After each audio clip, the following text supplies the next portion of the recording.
Hello guys, John with you again, and we're back with the elephant. Okay. Now, where I left you the last time, I was ready to get the first layer of paint down, which, as I call it, my undercoat. Okay. Now you can either go for a primer or just an undercoat. I just go for the undercoat. I don't bother with a primer. It's just a personal preference. Some people swear by primers. Personally, I'm not too pushed with primers. I don't bother. What I'm after giving it is a coat of NATO black. Okay. Now I use the Tamiya paints, and like I said, I do airbrush because I don't. I used to, when I started off, I did all hand painting, and I used to use the Citadel paints. Like I said, when you're really hand painting, you don't really need to go for an undercoat because you only kind of it's a waste of paint because your paint is going down thick enough with the hand painting. Even if you do thin it out quite a lot, you're still only kind of putting down thin enough layers. Okay, so I'm after giving this a full coat now of NATO black. Right, so there she is. Great thing about an undercoat, and one of the reasons for doing an undercoat, okay, really is to it's to see any flaws that you may have in the kit, or in your building, any gaps. They'll show up much easier once you give it an undercoat than they would by just say the plain plastic. Now, if you remember, I used the texturing on this. Now, as you can see, we get it nice and close, right? It's not so stark. There we go. It's a nice look at it, right? You've got a nice little bit of texturing there. It's better than that pure, smooth, sort of baby's bottom finish, right? Which is unrealistic. But a nice coat like that's pretty darn realistic as how rolled steel will look. It's not perfectly smooth the whole way across. Okay, so there's a final result now of that texturing method that I did show you earlier on. Right, and you can end up with a pretty nice rolled steel texture. Right, now what am I going to do now? Now I'm going to go for the what is known as the black and white technique. Okay, and what it is, it's basically you highlight certain areas with a lighter colour. Okay, so then when you go and give it your main base colour, you'll see light and dark patches of the same colour. So you're getting a bit of a colour variation within it. And that makes it look, okay, it may not be 100% realistic, but it gives a lovely effect, and you'll see as I build it up. Now, I did say I was going to give this a nice camouflage scheme, but I'm not going to. I'm not going to bother with a camouflage scheme, purely because I want to show the effects of the black and white technique. Okay, works much better when you just go for, say, a single colour. And also I want to show chipping, rust streaking, and other sort of shall we say other methods of weathering, and they'll show up much better on a plain surface. Like I said, I'm doing this kit really for beginners. Now I know I'm going off and doing airbrushing, which isn't exactly for beginners, but it is the only kind of method that I have at the moment, because I don't have a supply of paints that are suitable for hand painting, because I use Tamiya paints. And like I said earlier, Tamiya paints are really only good with hand painting. They're okay for figures, they're okay for say detail painting of small parts, tools, things like that. But when you're going for, say, a larger area, the Tamiya paints are not suitable, not at all, because they dry too quickly, and you kind of get a dragging effect with the paint. It kind of drags along, and it can ruin your paint finish, which I found out at an very early stage, because I wanted to go with Tamiya paints, and I bought a pile of Tamiya paints when I started off, and just found out they weren't suitable for big surfaces. So that's when I went on then. I was starting to use the Citadel paints, and I've used them for quite some time, and I swore by them. I think they're absolutely fabulous. They really are. And then I went on to getting the airbrush, and I tried the Citadel paints, thinning them down and things like that, and I just found it was just too complicated for me, you know, getting the right mixture and all that kind of thing each time. So I went back then to the Tamiyas, and I find the Tamiyas absolutely fabulous. I really do like the Tamiyas.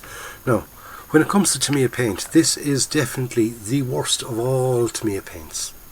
Okay, it's the XF2 flat white.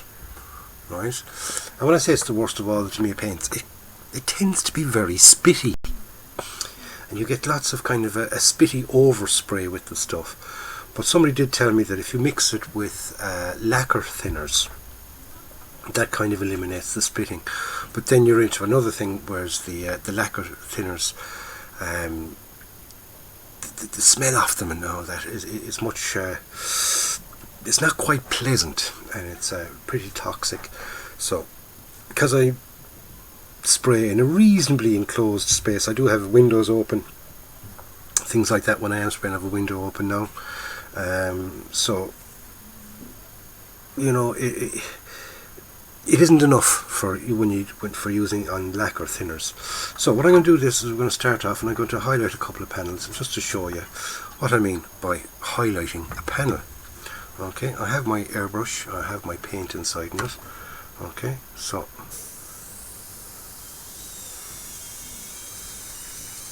see what I mean about the spitting? Very spitty. I just need a little bit more air pressure on that. Turn up my air. There's me to reach down and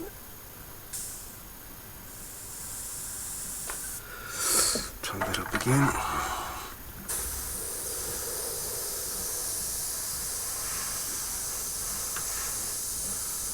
That's grand.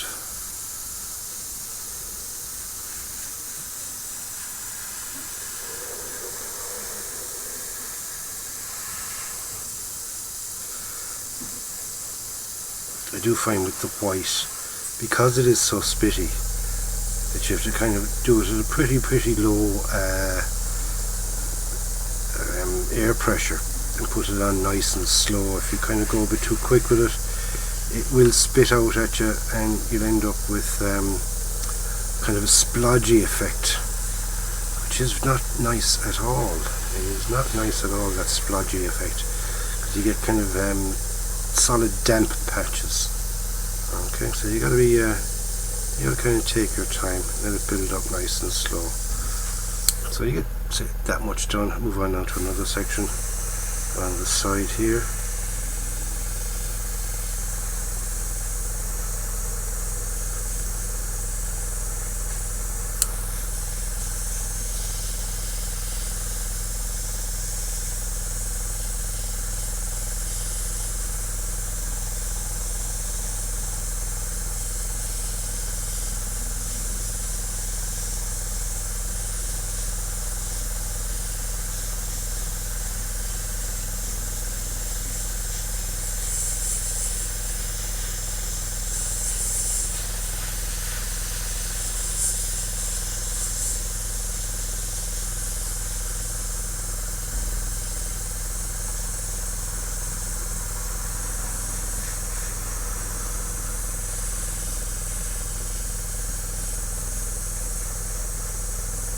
You might need to go over the areas a couple of times, because as it dries,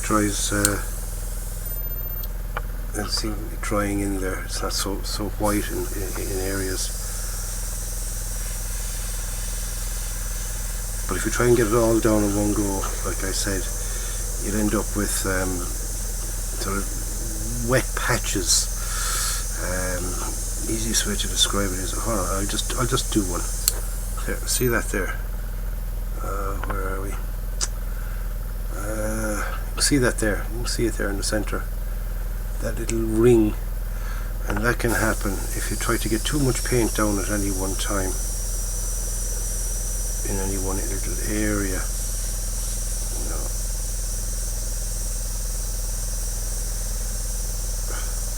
So you have to keep your airbrush moving. Now I possibly could do with an extra little bit of air pressure, but that really will just be sort of speeding it up more than anything else. It's not going to make any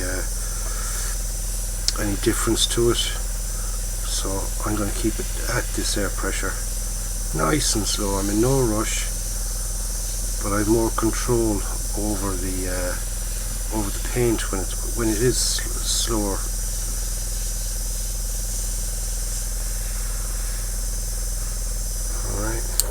So you can basically you continue that effect over the whole kit. Now I'll just change my light and make natural, because the white makes it kind of shine back at you. Okay, so you can see what I'm kind of up to there, right? You're leaving a border of the darker colour around it and in different areas, like when you go up now to the top here.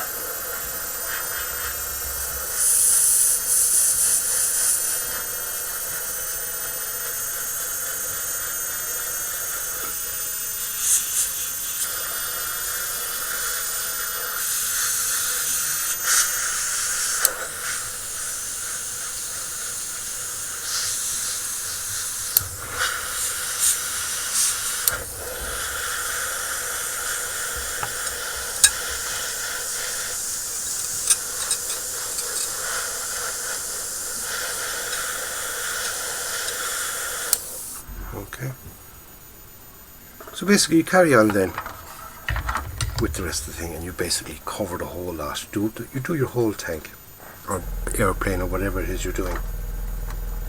In that, you know, like I said, in the center of the panel, leaving the outsides with the original nice dark colour. So I'm going to continue on with that and get it all finished off. The next time you see it, I'll have it all black and white, and then we can start on the main colour.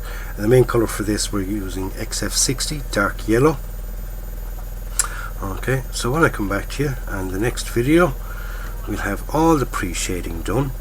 Okay, because that's what it's called, pre-shading. It's the shading before you actually do the main shading. Pre-shading. So there you go. So anyway, that's the next step in our painting techniques for the for modelling. Right, now I did say I was going to do figures, and I am going to do figures. I'm going to do a figure for you, but I'm going to do it as a sort of a little standalone series. Okay, it's going to be figures for beginners. Okay, so keep an eye out for that. I will do one this evening, so it'll be up just after this one. So figures for beginners, so watch that. Okay, and in the first part we'll get a figure made, and the second one we'll get it kind of cleaned off and ready for painting, and then we'll start painting it. And like I said, Tamiya paints they're okay for figures, not okay for big areas, but they're okay for figures. So I'll be hand painting the figures. Okay, so going to leave it at that, lads. Another quick short one.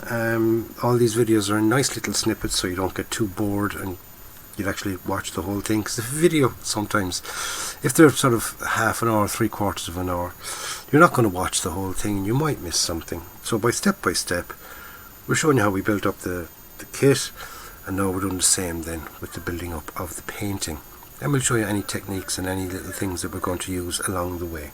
So don't forget to subscribe to the channel if you've not already subscribed. Don't forget to hit the bell. By hitting the bell, you'll be notified straight away as soon as I upload another video.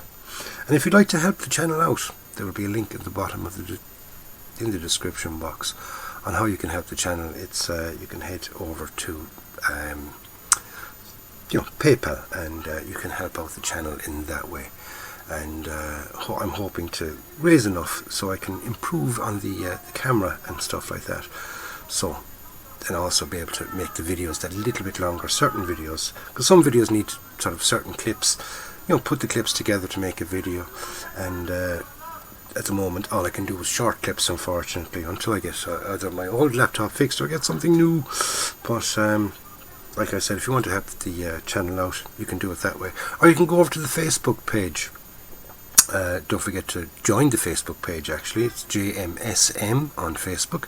Link will also be in the description box below, and on the top of that there you will see a link to the GoFundMe page for the channel as well on that. So thank you very much for taking your time out to watch this thing. Hope you stay with me for the full series, and we'll have this lovely little elephant all nice and weathered, and we might even go overboard on the weathering, just to show you a couple of extra little techniques, and then you can decide, and you know, do I have to go that far, or can I cut back on certain little bits and pieces? Okay, so we're going to go mad in this one, and we're going to kind of have it pretty darn weathered. So until the next time, stay safe, enjoy your modelling, be nice to one another, and don't forget, go out and buy yourself a kit, build it and enjoy it. So I'm going to get back on and get this all finished. See you soon. Take care.